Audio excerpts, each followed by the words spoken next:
नमस्कार दोस्तों। रीट के लिए साइंस की टेस्ट सीरीज चल रही थी जिसका अगला वीडियो है। देखिए आज की वीडियो का पहला प्रश्न, मानव नेत्र में किसी वस्तु का प्रतिबिंब बनता है। तो मानव नेत्र में दृष्टि पटल पर या रेटिना पर प्रतिबिंब का निर्माण होता है। अमोनिया की अभिक्रिया क्लोरीन से कराने पर कौन सी गैस निकलती है। तो नाइट्रोजन गैस निकलती है। 8NH3 प्लस 3Cl2 मिलकर के 6NH4Cl प्लस N2 गैस यहाँ पर निष्कासित होती है। आर्कियोप्टेरिक्स किन वर्गों के प्राणियों के बीच की योजक कड़ी है। तो ये सरीसृप और पक्षी के मध्य की योजक कड़ी है। निम्नलिखित में से बैक्टीरिया से होने वाला रोग नहीं है। बैक्टीरिया से होने वाला रोग कौन सा नहीं है। टाइफाइड बैक्टीरिया के द्वारा होता है, डिप्थीरिया बैक्टीरिया के द्वारा होता है, कुष्ठ रोग भी बैक्टीरिया के द्वारा होता है, दाद है वो बैक्टीरिया के द्वारा नहीं होता है, कवक के द्वारा होता है। निम्नलिखित में से बैक्टीरिया संक्रमित रोग में उपयोगी है। तो बैक्टीरिया संक्रमित रोग में एंटीबायोटिक का उपयोग किया जाता है। विषाणु से हेपेटाइटिस रोग उत्पन्न होता है। विषाणु से हेपेटाइटिस रोग उत्पन्न होता है। यह रोग निम्न में से किसी एक द्वारा संचरित होता है। तो ये जल के द्वारा संचरित होता है। हेपेटाइटिस रोग का संचरण किसके द्वारा होता है। जल के द्वारा होता है। निम्न में से कौन सा रोग मच्छर द्वारा नहीं फैलता है। देखिए डेंगू मच्छर के द्वारा होता है, मलेरिया भी मच्छर के द्वारा होता है, मस्तिष्क ज्वर भी मच्छर के द्वारा होता है, टाइफाइड है वो मच्छर के द्वारा नहीं होता है। टाइफाइड है वो साल्मोनेला टाइफी नामक जीवाणु से होता है। सौर ऊर्जा का रासायनिक ऊर्जा में किस प्रक्रिया द्वारा परिवर्तन होता है। तो प्रकाश संश्लेषण की क्रिया के दौरान सौर ऊर्जा का रासायनिक ऊर्जा में परिवर्तन होता है।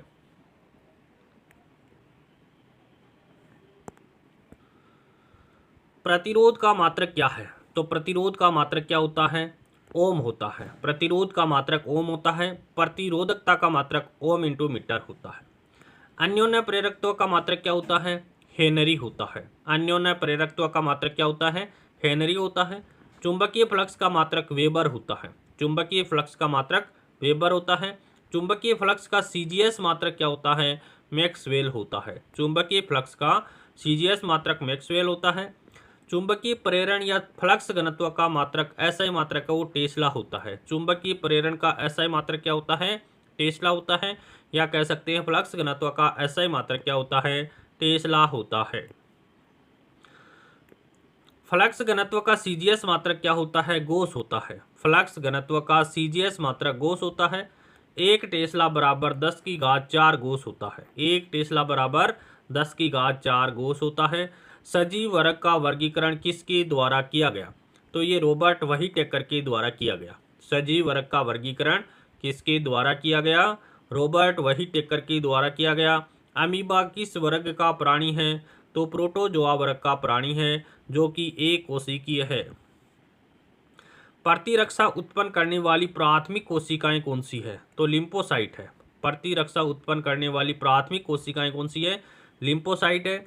मानव शरीर की प्रमुख भक्षक कोशिका, मानव शरीर की प्रमुख भक्षक कोशिका कौन सी है, न्यूट्रोफिल है। और मानव शरीर की प्रमुख महाभक्षक कोशिका कौन सी है, मोनोसाइट है। देखिए भक्षक कोशिका कौन सी है, न्यूट्रोफिल है। और महाभक्षक कोशिका कौन सी है, मोनोसाइट है। सर्वाधिक संख्या में पाई जाने वाली डब्ल्यूबीसी कौन सी है। तो न्यूट्रोफिल है वो सर्वाधिक संख्या में पाई जाने वाली न्यूट्रोफिल है, डब्ल्यूबीसी है। सबसे अधिक सक्रिय डब्ल्यूबीसी कौन सी है। तो सबसे अधिक सक्रिय डब्ल्यूबीसी न्यूट्रोफिल है। न्यूट्रोफिल में अमीबीय गति पाई जाती है। न्यूट्रोफिल में अनियमित या अमीबीय गति पाई जाती है। कौन सी डब्ल्यूबीसी संख्या में सबसे कम है। तो बेसोफिल की संख्या सबसे कम होती है। आकार में सबसे बड़ी डब्ल्यूबीसी कौन सी है। आकार में सबसे बड़ी डब्ल्यूबीसी मोनोसाइट है। और आकार में सबसे छोटी डब्ल्यूबीसी कौन सी है, लिम्फोसाइट है। डब्ल्यूबीसी का निर्माण कहाँ पर होता है। तो लाल अस्थि मज्जा में होता है। डब्ल्यूबीसी को ल्यूकोसाइट भी कहते हैं। और डब्ल्यूबीसी का रंग है वो रंगहीन होता है या सफ़ेद होता है। किसके कारण, एचबी हीमोग्लोबिन के अभाव के कारण। डब्ल्यूबीसी में केंद्रक उपस्थित होता है। डब्ल्यूबीसी के अंदर केंद्रक उपस्थित होता है। और केंद्रक उपस्थित होने के कारण WBC में केंद्रक उपस्थित होने के कारण इसको क्या कहते हैं, वास्तविक कोशिकाएं, ट्रू सेल के नाम से भी जाना जाता है। किसको, WBC को, किसकी उपस्थिति के कारण, केंद्रक की उपस्थिति के कारण।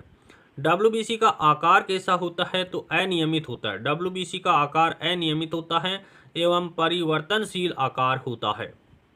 WBC है वो लाल रुधिर कोशिकाओं की अपेक्षा बड़ी होती है। आकार में WBC लाल रुधिर कणिकाओं की अपेक्षा बड़ी होती है। WBC की संख्या RBC की तुलना में बहुत कम होती है। WBC की संख्या है वो RBC की तुलना में कम होती है, लेकिन RBC से आकार में बड़ी होती है। WBC दो प्रकार की होती है, एक कणिकामय जिसको ग्रेनुलोसाइट कहते हैं, और एक अकणिकामय या कणिका विहीन जिसको अंग्रेजी में अग्रेनुलोसाइट कहा जाता है। देखिए, कणिकामय श्वेत रक्ताणु या ग्रेनुलोसाइट है वो तीन प्रकार के होते हैं, न्यूट्रोफिल, इओसिनोफिल और बेसोफिल। ये तीन प्रकार किसके हैं, ये तीन प्रकार है ग्रेनुलोसाइट के। और अग्रेनुलोसाइट श्वेत रक्ताणु दो प्रकार के होते हैं, एक मोनोसाइट होता है, दूसरा लिम्फोसाइट होता है। कणिका विहीन श्वेत रक्ताणु दो प्रकार के होते हैं, एक मोनोसाइट, दूसरा लिम्फोसाइट। लिम्फोसाइट तीन प्रकार के होते हैं, बी लिम्फोसाइट, टी लिम्फोसाइट और प्राकृतिक मारक कोशिकाएं।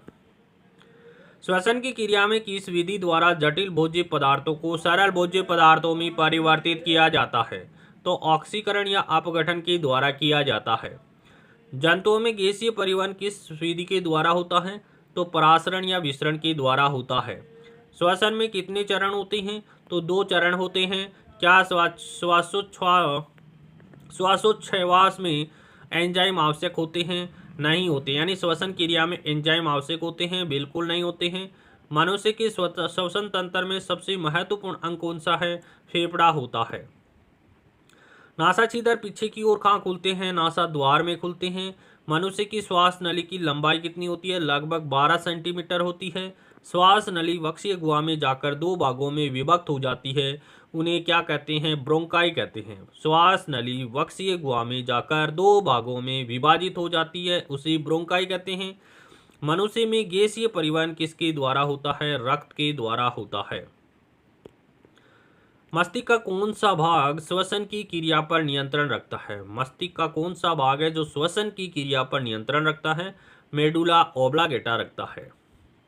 मनुष्य 1 मिनट में कितनी बार सांस लेता है, तो लगभग 6 से 20 बार सांस लेता है।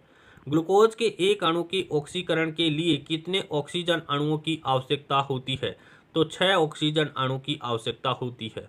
मनुष्य की मांसपेशियों में किस प्रकार का श्वसन होता है, अनोक्सी श्वसन होता है। अनोक्सी श्वसन के द्वारा मनुष्य की मांसपेशियों में लैक्टिक एसिड का निर्माण होता है।